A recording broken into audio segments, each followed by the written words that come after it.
Raġel li kienet għaddejja tfittxija għalih fl-inħawi ta' Marsal Fornawdex mill-AFM fis-sigħat bikrin tal-4 filgħodu instab qawwi sħiħ f'karozza e kif b'xi mod irnexxielu jitla' waħdu mill-baħar.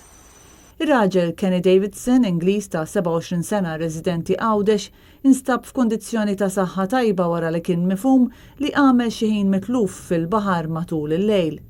Fil-fatt kmieni filgħodu kienet għaddejja tfittxija fuq il-baħar għal dan ir-raġel fl-inħawi ta' Marsal Forn mill-Forzi Armati ta' Malta. Għal-ħabta tas-6 ta' filgħodu ntlemaħ helikopter tal-AFM idur fiż-żona u kien intlemaħ fil-baħar għal-ħabta tas-2:15 ta' filgħodu. Ftit wara tluħ ix-xemx fl-akkwati ta' ħdejn il-pitx tal-Otters laħqu nġabru qatt ta' persuni jsegwu dak li kien qed jiġri u fil-post waslet ukoll id-dgħajsa tal-AFM Melita 2.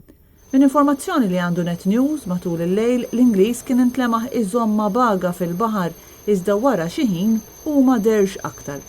B'xorti tajba r-raġel instab aktar tard f'karozza u kien f'saħħtu.